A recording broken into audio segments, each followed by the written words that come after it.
అసలు ఇక్కడికి వచ్చినాక అసలు ఏం మాట్లాడాలనో కూడా అర్థం కావట్లేదు. ఒక 50 సంవత్సరాల కిందట తెలంగాణ సాయుధ పోరాట యోధురాలైన ఐలమ్మ ఏ కష్టాలైతే దొరల చేతిలో పడిందో ఇప్పుడు అవే కష్టాలు నా చెల్లె మౌనిక పడుతుంది. అసలు ఏం జరుగుతుంది సభ్య సమాజంలో? మహిళలను లా అనే పదం యూజ్ చేసి వాడడం అనేది ఎంతవరకు కరెక్టు? మొదటి నుండి వస్తే చాలా అనుమానాలు బయటకు వస్తున్నాయి. ఈమె ఒక 2 నెలల పాపను గుడికి అంటే వాళ్ళ జాతర జరుగుతుంది తీసుకెళ్ళింది.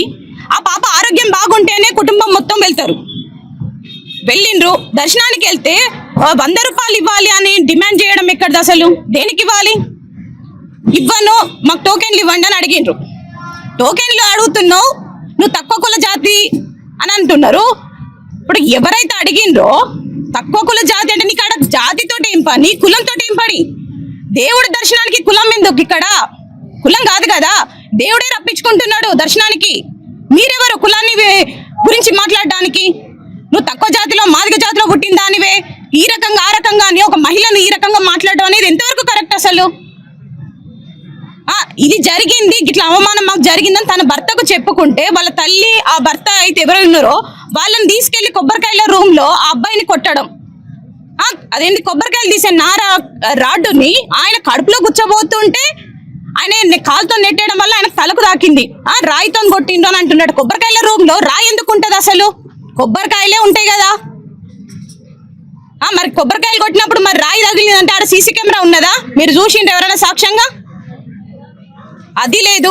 ఆ పాప తన పాపను పట్టుకొనే బయట ఉన్నది. నా భర్తను కొట్టకండి అని ఆమె వేడుకుంటుంది. అసలు పాపే తీసుకురాలేదు అని మాట్లాడుతున్నారు డిపార్ట్మెంట్ వాళ్ళు. అసలు ఎంతవరకు ఇది అని పోలీస్ స్టేషన్కి వెళ్తే పోలీస్ స్టేషన్లో కూడా మహిళలే ఉన్నారు, కానిస్టేబుల్స్. మాది కంప్లైంట్ తీసుకోమంటే కూడా తీసుకోలేదు. ఒక సాటి మహిళ కూడా ఈ యొక్క బాలింత అయినటువంటి ఒక ఆడపిల్ల తన పాపను భర్త పరిస్థితి ఇట్లా ఉంది, మాకు ఇట్లా అన్యాయం జరిగిందని పోతే కూడా వాళ్ళు కేసు తీసుకోవడానికి కూడా ముందుకు రాలేదు. ఇలా చెప్పుకుంటూ పోతే చాలా అనుమానాలు వ్యక్తమవుతున్నాయి. ఆ రోజు ఐలమ్మ కుటుంబం మీద కూడా ఇలాంటి దాడియే జరిగింది. మళ్ళా 2026లో కూడా మళ్ళా మా రజక కులస్తుల మీద ఇలాంటి దాడులే జరుగుతున్నాయి. అసలు ఎందుకు రజకులను అంత చిన్న చూపు ఎందుకు? చాకల ఐలమ్మ అని చెప్పి ఊరు వాడాలని విగ్రహాలు పెట్టుకొని జయంతులు వర్ధంతులు మీరు ఇంత ఘనంగా నిర్వహిస్తున్నారు. మరి ఎందుకు చాకల కులస్తుల్లో పుట్టినటువంటి మమ్మల్ని ఎందుకు ఇంత చిన్న చూపు చూస్తున్నారు? మహిళలంటే ఎందుకు అంత చిన్న చూపా మీకు? మా ఓట్లు మీకు కావాలి, మేము ఇళ్లలో పని చేయాలి, మేము ఇస్త్రీ చేసే బట్టలు మీరు వేసుకుంటారు, మీ ఇళ్లలో శుభకార్యాలకు మేము రావాలి, మేము ముందుండాలి, మేము కాళ్ళకు పసుపు పెట్టాలంటారు, పోలు వేయాలంటారు, అన్నిటికీ మేము కావాలి. లాస్ట్కి వచ్చేసరికి మీరు చాకల్లోళ్ళు తక్కువ జాతి వాళ్ళు అని మమ్మల్ని విమర్శిస్తారు. తక్కువ జాతి ఏంటి, ఎక్కువ జాతి ఏంటి? మనిషి పుట్టికే పెద్ద గొప్ప జాతి. మనం మనిషిగా పుట్టిన వెంటనే పెద్ద గొప్ప, దాంట్లో తక్కువ చిన్న పెద్ద ఏంటిది? ఇవన్నీ నేను ఇవాళ ఒక ఆడబిడ్డగా నా చెల్లికి ఒక ఆడబిడ్డగా ఒక అక్కగా నేను ఇక్కడికి రావడం జరిగింది. ఈమెకు అన్యాయం జరిగింది మౌనికకు, దాని మీద నేను మాట్లాడడానికి వచ్చిన. ఏ సర్పంచ్ అయితే ఒక బూత్ మాటలు పదజాలం అంటే ఒక ఆడపిల్లను ఎలాంటి మాటలు అయితే అనొద్దో మహిళలను లా అనే పదాన్ని వాడుకుంటూ నువ్వు ఇలాంటి దానివి అలాంటి దానివి అని అన్నారు. అంటే ఎంతవరకు ఆమె ఎట్లాంటిదని నువ్వు అలాంటి మాటలు మాట్లాడుతావు? మీ అత్త ఈ రకంగా అని అన్నారు. అంటే వాళ్ళ అత్త గురించి నీకెందుకు, ఆమె గురించి నీకెందుకు? అసలు ఇక్కడ క్యాస్ట్ ఎందుకు, తిట్టడం ఎందుకు? నీకు నిజంగా వాళ్ళు కొట్టినట్టయితే అవి సాక్ష్యాలు ఉన్నాయా నీ దగ్గర? ఆ అబ్బాయి ముఖం చూస్తే కొట్టే అంత ఉన్నది ఆయన దగ్గర. ఆయన కొట్టిండని మాట్లాడుతున్నారు. ఆయన కొట్టినట్టు మీరు ప్రూఫ్ చేస్తారా? ఇలా చెప్పుకుంటూ పోతే చాలా ఉన్నాయి. కానీ ఏ సర్పంచ్ అయితే ఇలాంటి అఘాయిత్యానికి పాల్పడుతూ మాటలు మాట్లాడిండో ఆయన సర్పంచ్ పదవి నుండి తొలగించాలి. అసలు ఎట్లాంటి పదవుల్లో కూడా ఇట్లాంటి వాళ్ళు కొనసాగొద్దు.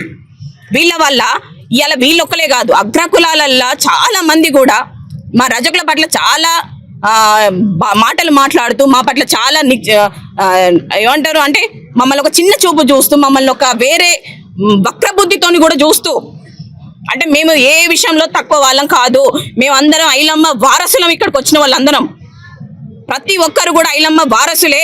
ఐలమ్మ ఆనాడు ఎలాంటి పోరాటం అయితే చేసిందో ఇవాళ కూడా అలాంటి పోరాటం చేయడానికి ప్రతి ఒక్కరు ముందుకొచ్చిండ్రు. కానీ ఎవరైతే ఇలాంటి అఘాయిత్యాలు భవిష్యత్తులో కూడా పాల్పడతారో అలాంటి వాళ్ళకి బుద్ధి రావాలంటే ఆయన సర్పంచ్ పదవి నుండి తొలగియాలి. ఏ డిపార్ట్మెంట్, పోలీస్ డిపార్ట్మెంట్ వాళ్ళైతే ఇలాంటి తప్పుడు సమాచారాలను వీళ్ళ మీదకి నెట్టుకుంటూ వాళ్ళ పక్షాన ఉంటుండ్రో వాళ్ళు చేసేది చాలా వరకు అన్యాయమో. ఇప్పటికైనా వాళ్ళని కూడా అసలు తీసేసినా పర్లేదు చెప్పుకుంటూ పోతే. ఎందుకంటే ఒక అమాయకుల మీద ఇన్ని మాటలను నెట్టుకుంటూ వాళ్ళు చేసే తప్పులు వీళ్ళ మీద నెడుతున్నారు. అది చాలా అంటే చాలా వరకు ఖండిస్తున్నాను నేను. దయచేసి ఎవరైనా కానీ భవిష్యత్తులో మళ్ళా రజకుల జోలికి వస్తే ఇలా ఉంటుంది మా పరిమాణం. అంటే రేపు భవిష్యత్తులో మేము ఆడవాళ్ళ జోలికి కానీ మగవాళ్ళ జోలికి పోతే మమ్మల్ని కూడా ఇలాగే దేహశుద్ధి చేస్తారు అనేంత భయం పుట్టే విధంగా మేము న్యాయం జరిగే వరకు పోరాటం చేస్తాము. ఈ చెల్లెకు మేము అండగా ఉంటామని చెప్తున్నా. వీళ్ళకు న్యాయం జరిగేదాకా వీళ్ళు ఏం కోరుకోవట్లేదు, పైసలు అడగట్లేదు, మాకు ఇది కావాలనట్లేదు, ఏది అడగట్లేదు. ఎవరైతే మా పట్ల అన్యాయంగా చేసిండో వాళ్లకు శిక్ష పడాలి, మాకు న్యాయం జరగాలి. వీళ్ళకు న్యాయం జరిగితేనే ఆ చిన్న పాప, చిన్న పసిగుడ్డు, ఆమె ఆత్మ శాంతిస్తుంది. అసలు తల్లిదండ్రులను కూడా గుర్తుపట్టలేని చిన్న పాపను ఒక కాలుతో దన్నిండు అని అంటే అసలు అతను మనిషి, అసలు ఏమనాలి అతన్ని? ఇలా జరుగుతుంది. అదే మేమే వాళ్ళ అగ్రకులాల వాళ్ళ మీద చేస్తే మమ్మల్ని బతకనిస్తారా? అసలు మమ్మల్ని బ్రతకనిస్తారా? తీసుకుపోయి ఎక్కడ ఎన్కౌంటర్ చేస్తారు కావచ్చు. మరి ఎందుకు మా మీద ఇంకా మీకు? ఇప్పటికైనా కళ్ళు తెరవండి, మా జోలికి రాకండి. మేము మనుషులమే, మేము మనిషిగా పుట్టినాం. మాదే పెద్ద గొప్ప జాతి. రజకులంటేనే రాజకులం మాది. రజకులను చాకలి కులను, చాకలోని విరాను, చాకలి దానివే అని బూతు మాటలు మాట్లాడకండి.